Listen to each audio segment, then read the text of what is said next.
Subscribe to our channel, and hit the bell icon, to never miss a video from us.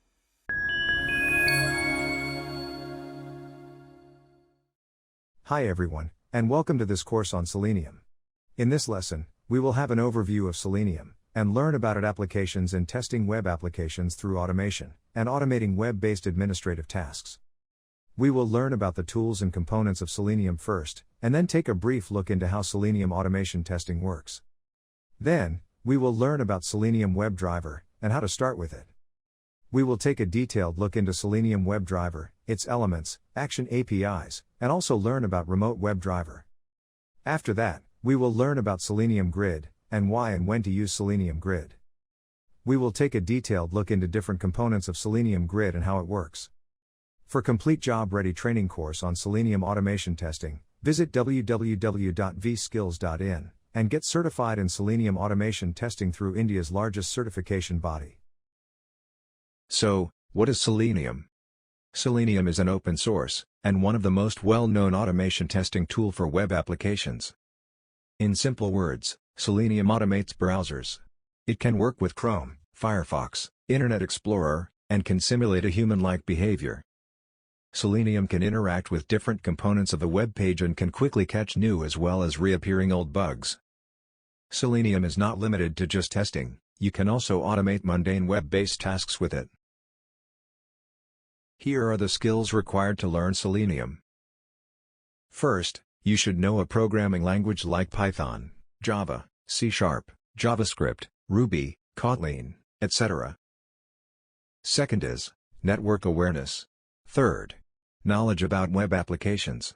Fourth, you should have minimal viable skills for automation. Fifth, software management. Selenium is not just one tool, or API, but it composes many tools. First is WebDriver. If you are beginning with desktop website or mobile website test automation, then you are going to be using WebDriver APIs. WebDriver uses browser automation APIs provided by browser vendors to control browser and run tests. This is as if a real user is operating the browser.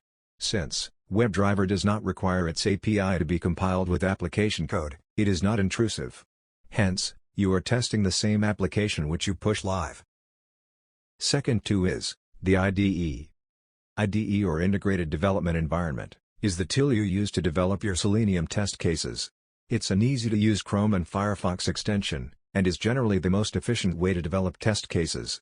It records the user's actions in the browser for you, using existing Selenium commands, with parameters defined by the context of that element. Third tool is the Grid. Selenium Grid allows you to run test cases in different machines across different platforms. The control of triggering the test cases is on the local end, and when the test cases are triggered, they are automatically executed by the remote end. After the development of the WebDriver tests, you may face the need of running your tests on multiple browser and operating system combinations. This is where Grid comes into the picture. Let us look at the components of Selenium now. Building a test suite using WebDriver will require you to understand and effectively use a number of different components. As with everything in software, different people use different terms for the same idea. So here is a breakdown of how terms are used in this description. API, or Application Programming Interface, are the set of commands you use to manipulate WebDriver. Library is a code module, which contains the APIs and the codes to implement them. Libraries are specific to each language binding, for example, .jar files for Java, .dll files for .NET, etc. Driver is responsible for controlling the actual browser. Most drivers are created by the browser vendors themselves. Drivers are generally executable modules that run on the system with the browser itself, not on the system executing the test suite. Some people refer to the drivers as proxies. Framework is an additional library used as a support for WebDriver suites. These frameworks may be test frameworks such as JUnit or NUnit. They may also be frameworks supporting natural language features, such as Cucumber or Robotium. Frameworks may also be written and used for things such as manipulating or configuring the system under test, data creation, test oracles, etc. WebDriver talks to a browser through a driver. WebDriver passes commands to the browser through the driver, and receives information back via the same route. The driver is specific to the browser, such as Chrome driver for Google's Chrome. The driver runs on the same system as the browser. This may, or may not be, the same system where the tests themselves are executing. This figure is an example of direct communication. Communication to the browser may also be remote communication through Selenium Server, or Remate WebDriver. Remate WebDriver runs on the same system as the driver in the browser. Remote communication can also take place using Selenium Server, or Selenium Grid, both of which in turn talk to the driver on the host system. WebDriver has one job, and one job only: communicate with the browser via any of the methods above. WebDriver does not know a thing about testing. It does not know how to compare things, assert pass or fail, and it certainly does not know a thing about reporting. This is where various frameworks come into play. At a minimum, you will need a test framework that matches the language bindings, for example, NUnit for .NET, JUnit for Java, RSpec for Ruby, etc. The test framework is responsible for running and executing your WebDriver and related steps in your tests. Now have a detailed look at Selenium. Selenium controls web browsers. Selenium, at its core, it is a toolset for web browser automation that uses the best techniques available to remotely control browser instances and emulate a user's interaction with the browser.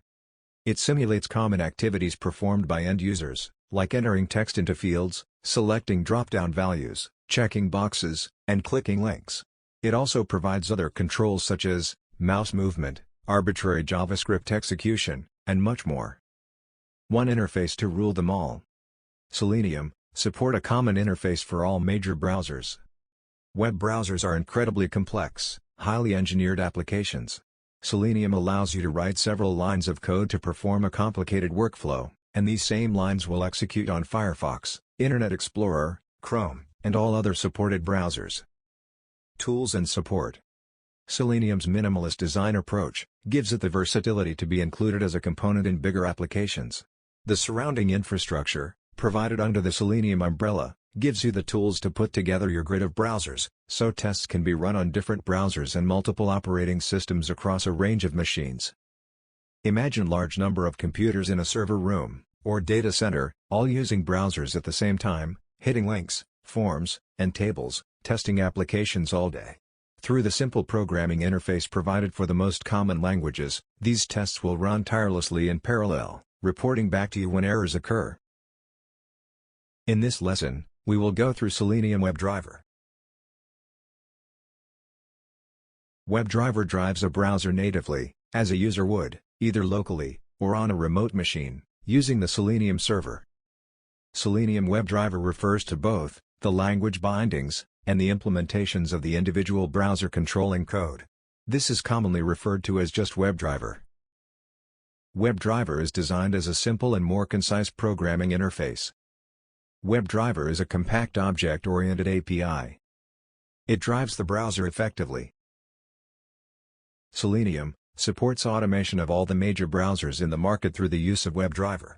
WebDriver is an API and protocol that defines a language-neutral interface for controlling the behavior of web browsers. Each browser is backed by a specific WebDriver implementation, called a driver. The driver is the component responsible for delegating down to the browser, and handles communication to and from Selenium and the browser. This separation is part of a conscious effort to have browser vendors take responsibility for the implementation for their browsers. Selenium makes use of these third-party drivers where possible, but also provides its own drivers maintained by the project, for the cases when this is not a reality. The Selenium framework ties all of these pieces together through a user-facing interface that enables the different browser backends to be used transparently, enabling cross-browser and cross-platform automation. Selenium setup is quite different from the setup of other commercial tools. Before you can start writing Selenium code, you have to install the language bindings libraries for your language of choice, the browser you want to use, and the driver for that browser. You can install the Selenium IDE from the link provided here.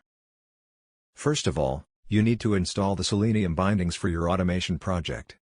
The installation process for libraries depends on the language you choose to use. You can check the Selenium downloads page to make sure you are using the latest version. Let us see some examples of installing Selenium bindings. 1. Java. Installation of Selenium libraries for Java is accomplished using a build tool. You can see all available versions on Maven repository on this link. For Maven, add the Selenium Java dependency in your project, pom.xml file. And for Gradle, add the Selenium Java dependency in your project, build.gradle file. Installation of Selenium libraries for Python can be done using pip. Installation of Selenium libraries for C# can be done using NuGet, in one of two ways. Installation of Selenium libraries for JavaScript can be done using npm. Installation of Selenium libraries for Ruby can be done using gem. Next, you need to install the browser drivers. Through WebDriver, Selenium supports all major browsers. WebDriver drives the browser using the browser's built-in support for automation. Since all the driver implementations are provided by the browser vendors themselves, they are not included in the standard Selenium distribution. Let us now see how to open and close a browser with Selenium. Once you have a Selenium library installed, and your desired browser driver, you can start and stop a session with a browser. Typically, browsers are started with specific options that describe which capabilities the browser must support, and how the browser should behave during the session. Some capabilities are shared by all browsers, and some will be specific to the browser being used. Here we will look at examples of starting a browser with the default capabilities.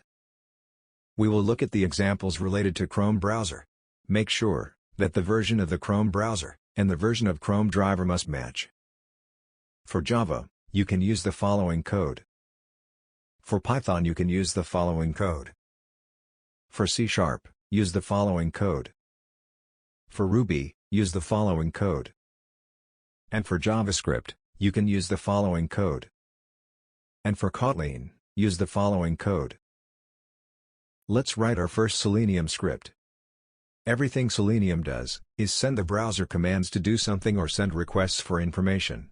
Most of what you'll do with Selenium is a combination of these basic commands. First will be start the session. To start the session in Java, we use the following code. To start the session in Python, we use following code. For C#, we use the following code.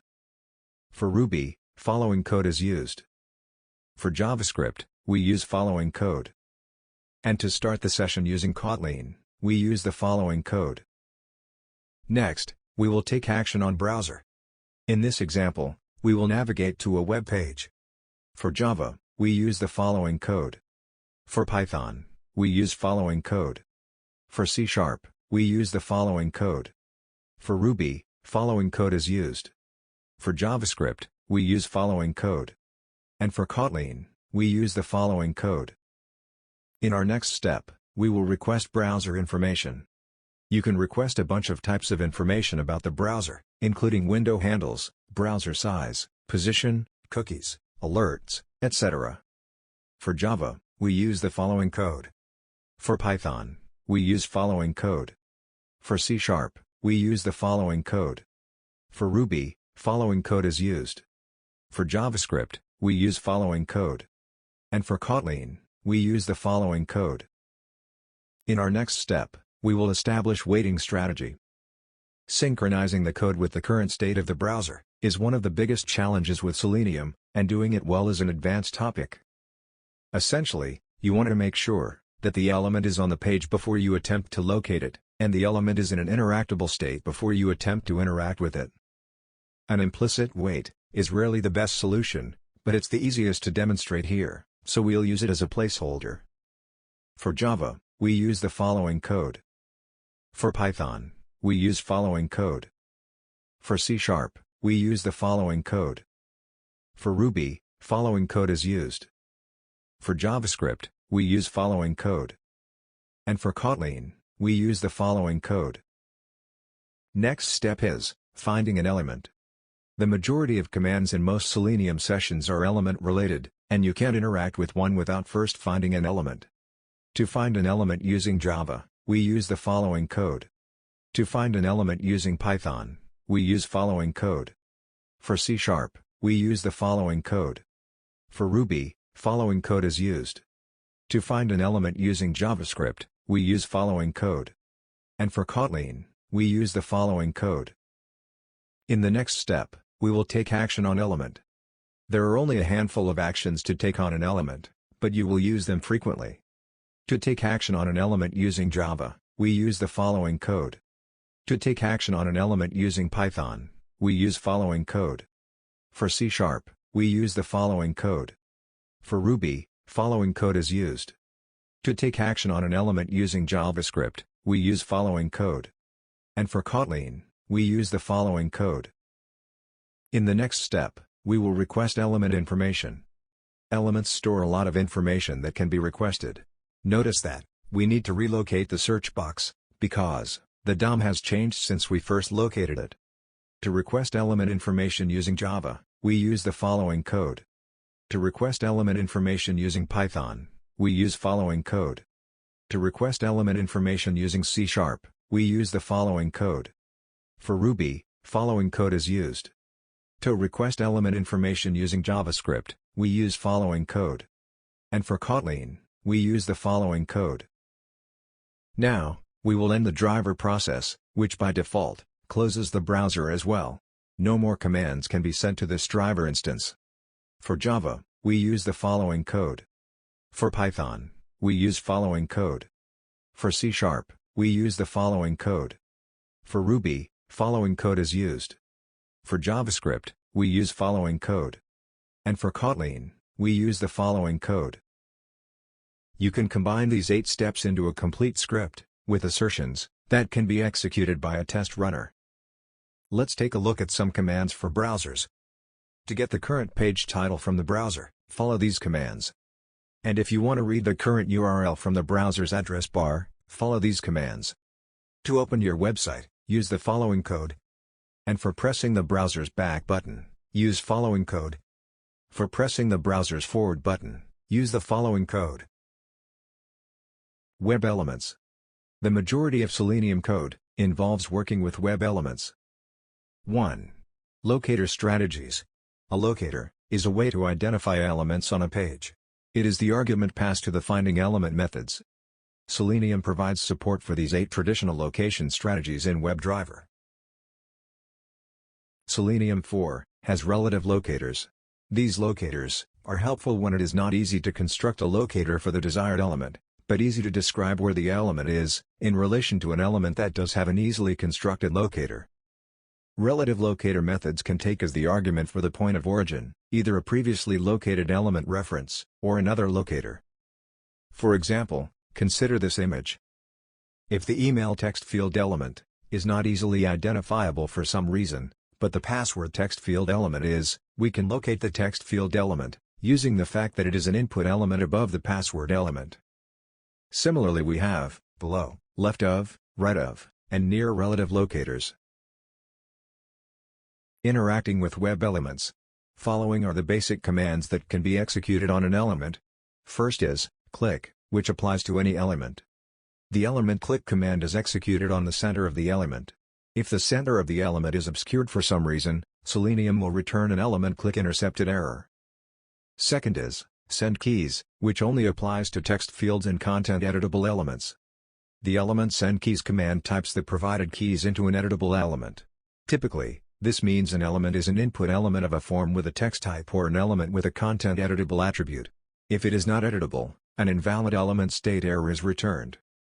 Third, clear, it only applies to text fields and content editable elements. The element clear command resets the content of an element. This requires an element to be editable and resettable.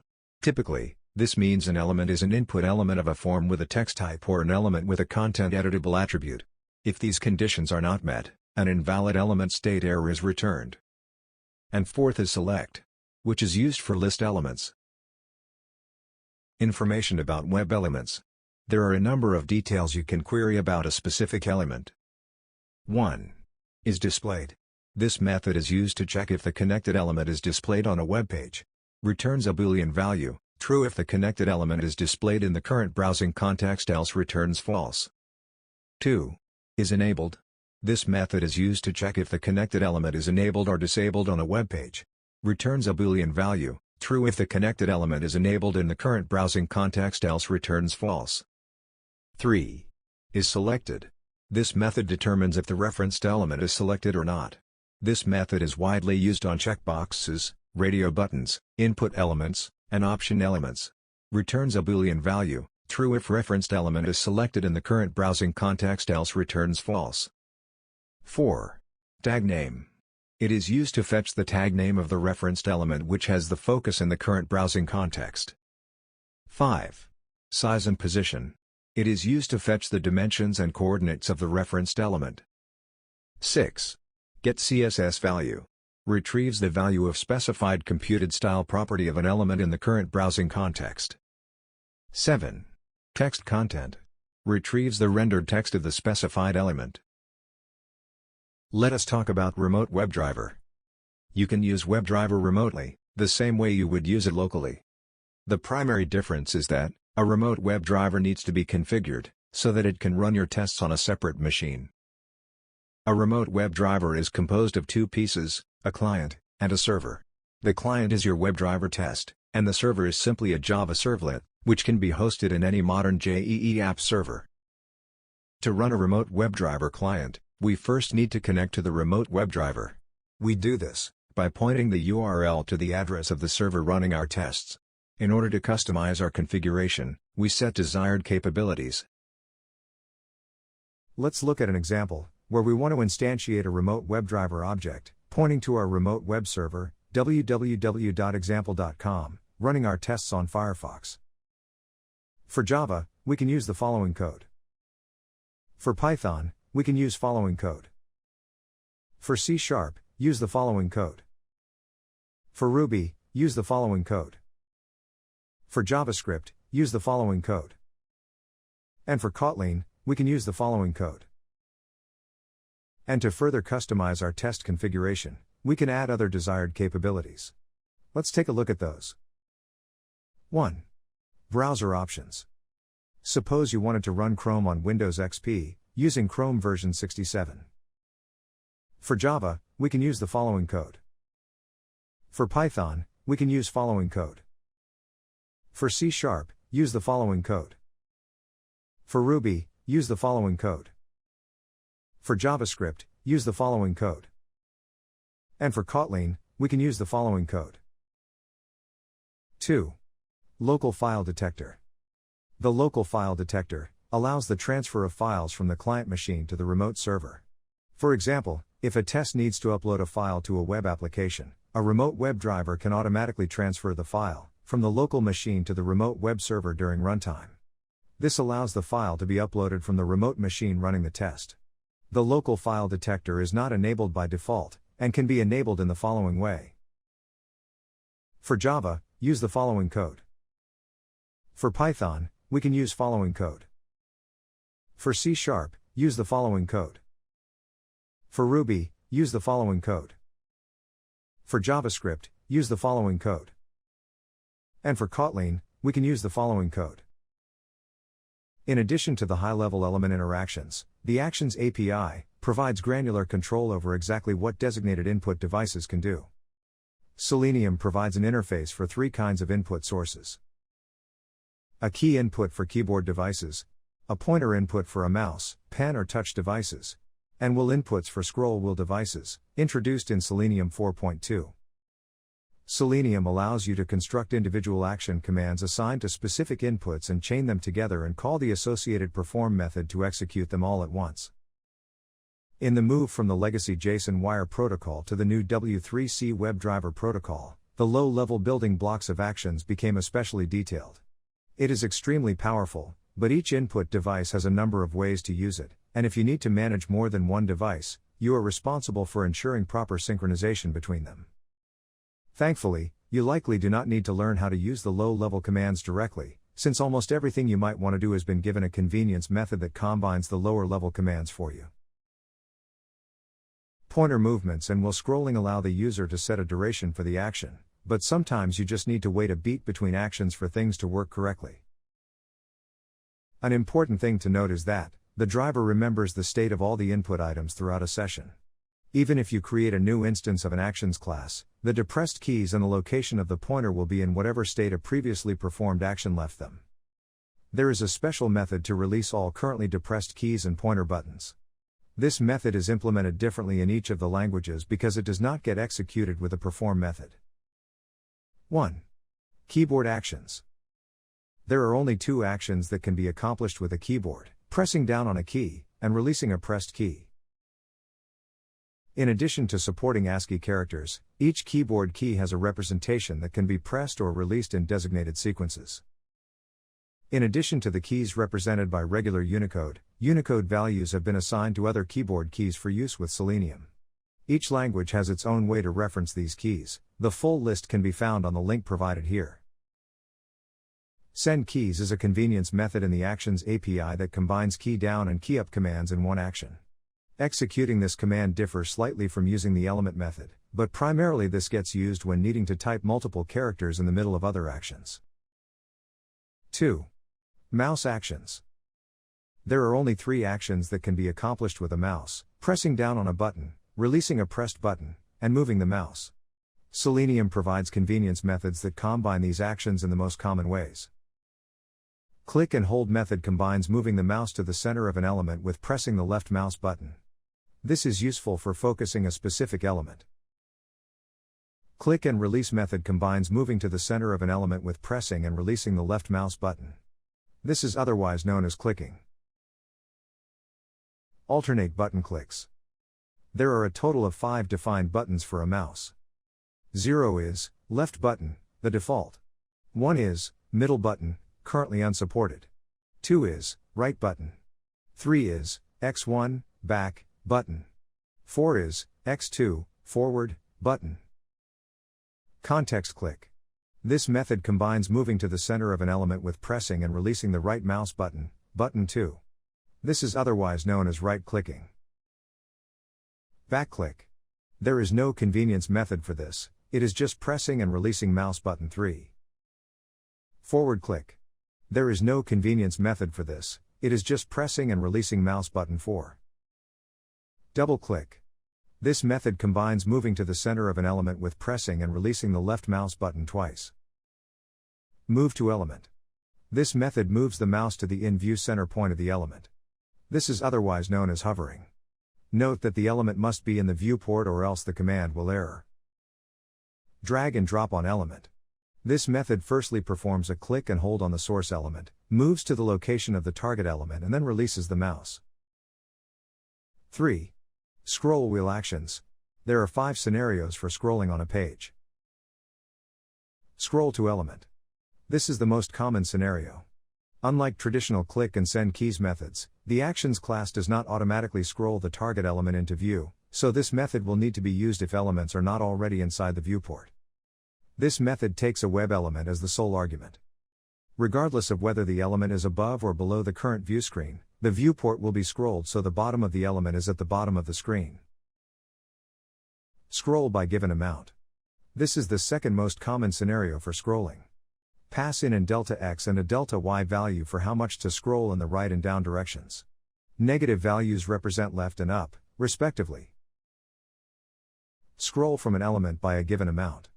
This scenario is effectively a combination of the above two methods. To execute this, use the scroll from method, which takes 3 arguments. The first represents the origination point, which we designate as the element, and the second 2 are the delta x and delta y values. If the element is out of the viewport, it will be scrolled to the bottom of the screen, then the page will be scrolled by the provided delta x and delta y values. Scroll from an element with an offset. This scenario is used when you need to scroll only a portion of the screen, and it is outside the viewport. Or is inside the viewport and the portion of the screen that must be scrolled is a known offset away from a specific element. This uses the scroll from method again, and in addition to specifying the element, an offset is specified to indicate the origin point of the scroll. The offset is calculated from the center of the provided element. If the element is out of the viewport, it first will be scrolled to the bottom of the screen, then the origin of the scroll will be determined by adding the offset to the coordinates of the center of the element, and finally the page will be scrolled by the provided delta x and delta y values. Note that if the offset from the center of the element falls outside of the viewport, it will result in an exception. Scroll from offset of origin, element, by given amount. The final scenario is used when you need to scroll only a portion of the screen, and it is already inside the viewport. This uses the scroll from method again, but the viewport is designated instead of an element. An offset is specified from the upper left corner of the current viewport. After the origin point is determined, the page will be scrolled by the provided delta x and delta y values. Note that if the offset from the upper left corner of the viewport falls outside of the screen, it will result in an exception. In this lesson we will take a look at Selenium Grid 4, and learn how it is used to run tests in parallel across multiple machines. Selenium Grid 4. Selenium Grid allows the execution of WebDriver scripts on remote machines, virtual or real, by routing commands sent by the client to remote browser instances. It aims to provide an easy way to run tests in parallel on multiple machines. Selenium Grid allows us to run tests in parallel on multiple machines, and to manage different browser versions and browser configurations centrally, instead of in each individual test.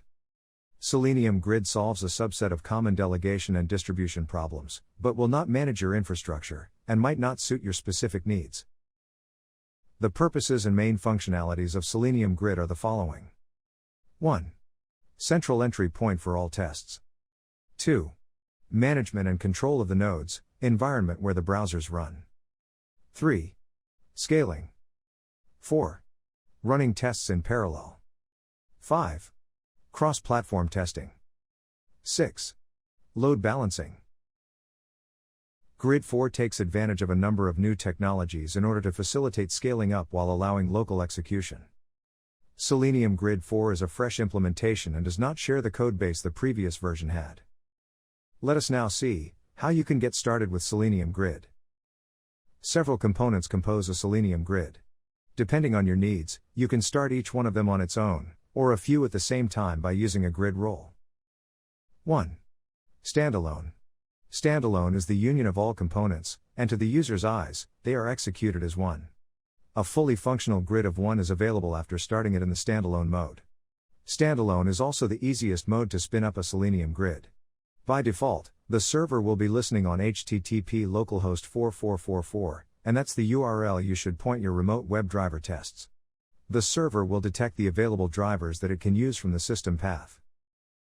2. Hub and nodes. Hub and nodes enables the classic hub and nodes setup. These roles are suitable for small and middle-sized grids. A hub is the union of the following components. 1. Router. 2. Distributor. 3. Session map. 4. New session queue. 5. Event bus. By default, the server will be listening on HTTP localhost 4444, and that's the URL you should point your Remate WebDriver tests. One or more nodes can be started in the node setup, and the server will detect the available drivers that it can use from the system path. 3. Distributed. On distributed mode, each component needs to be started on its own. This setup is more suitable for large grids. The startup order of the components is not important, however, following steps are recommended when starting a distributed grid. 1. Event bus serves as a communication path to other grid components in subsequent steps. 2. Session map, responsible for mapping session IDs to the node where the session is running. 3. New session queue adds the new session request to a queue, then the distributor processes it. 4. Distributor, nodes register to it, and assigns a node for a session request. 5. Router, the grid entry point, in charge of redirecting requests to the right component. 6. Nodes. To run tests after starting successfully Selenium Grid, you can use a Remate WebDriver. Let us now discuss when to use Selenium Grid. Generally speaking, there's two reasons why you might want to use Grid. One is to run your tests against multiple browsers, multiple versions of browser, and browsers running on different operating systems. Second reason is to reduce the time it takes for the test suite to complete a test pass. Grid is used to speed up the execution of a test pass by using multiple machines to run tests in parallel. For example, if you have a suite of 100 tests, but you set up Grid to support 4 different machines, VMs or separate physical machines, to run those tests, your test suite will complete in, roughly, 1/4 the time, as it would if you ran your tests sequentially on a single machine. For large test suites, and long-running test suites such as those performing large amounts of data validation, this can be a significant time saver. Some test suites can take hours to run. Another reason to boost the time spent running the suite is to shorten the turnaround time for test results after developers check in code for the application under test. Increasingly, software teams practicing agile software development want test feedback as immediately as possible, as opposed to wait overnight for an overnight test pass. Grid is also used to support running tests against multiple runtime environments, specifically, against different browsers at the same time. For example, a grid of virtual machines can be set up with each supporting a different browser that the application to be tested must support. So, Machine 1 has Internet Explorer 8, Machine 2, Internet Explorer 9, Machine 3 the latest Chrome, and Machine 4 the latest Firefox. When the test suite is run, Selenium Grid receives each test browser combination, and assigns each test to run against its required browser. In addition, one can have a grid of all the same browser, type and version. For instance, one could have a grid of 4 machines each running 3 instances of Firefox 70. When the suite runs, each test is passed a grid, which assigns the test to the next available Firefox instance. In this manner one gets test pass, where conceivably 12 tests are all running at the same time in parallel, significantly reducing the time required to complete a test pass. Grid is very flexible. These two examples can be combined to allow multiple instances of each browser type and version.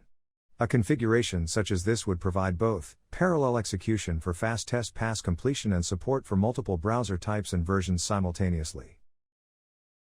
Let us now look at different grid components and understand their uses. The various components of Selenium Grid are 1. Router, 2. Distributor, 3. Node, 4. Session map, 5. New session queue, and 6. Event bus. Let's discuss about them one by one. 1. Router. The router takes care of forwarding the request to the correct component. It is the entry point of the grid, all external requests will be received by it. The router behaves differently depending on the request. If it is a new session request, the router will add it to the new session queue. The distributor regularly checks if there is a free slot. If so, the first matching request is removed from the new session queue. The router will receive the event and poll the new session queue to get the new session request. If the request belongs to an existing session, the router will send the session ID to the session map, and the session map will return the node where the session is running. After this, the router will forward the request to the node. The router aims to balance the load in the grid by sending the requests to the component that is able to handle them better, without overloading any component that is not needed in the process. 2. Distributor. The distributor is aware of all the nodes and their capabilities. Its main role is to receive a new session request and find a suitable node where the session can be created. After the session is created, the distributor stores in the session map the relation between the session ID and node where the session is being executed. 3. Node. A node can be present several times in a grid. Each node takes care of managing the slots for the available browsers of the machine where it is running. The node registers itself to the distributor through the event bus, and its configuration is sent as part of the registration message. By default, the node auto-registers all browser drivers available on the path of the machine where it runs. It also creates one slot per available CPU for Chromium-based browsers and Firefox. For Safari and Internet Explorer, only one slot is created. Through a specific configuration, it can run sessions in Docker containers or relay commands. A node only executes the received commands, it does not evaluate, make judgments, or control anything. The machines where the node is running does not need to have the same operating system as the other components. For example, a Windows node might have the capability of offering Internet Explorer as a browser option, whereas this would not be possible on Linux or Mac. 4. Session map. The session map is a data store that keeps the information of the session ID and the node where the session is running. It serves as a support for the router in the process of forwarding a request to the node. The router will ask the session map for the node associated to a session ID. 5. New session queue. New session queue holds all the new session requests in a FIFO order. It has configurable parameters for setting the request timeout and request retry interval. The router adds the new session request to the new session queue and waits for the response. The new session queue regularly checks if any request in the queue has timed out, if so the request is rejected and removed immediately. The distributor regularly checks if a slot is available. If so, the distributor requests the new session queue for the first matching request. The distributor then attempts to create a new session. Once the requested capabilities match the capabilities of any of the free node slots, the distributor attempts to get the available slot. If all the slots are busy, the distributor will ask the queue to add the request to the front of the queue. If request times out while retrying or adding to the front of the queue, it is rejected. After a session is created successfully, the distributor sends the session information to the new session queue. The new session queue sends the response back to the client. 6. Event bus. The event bus serves as a communication path between the nodes, distributor, new session queue, and session map. The grid does most of its internal communication through messages, avoiding expensive HTTP calls. When starting the grid in its fully distributed mode, the event bus is the first component that should be started.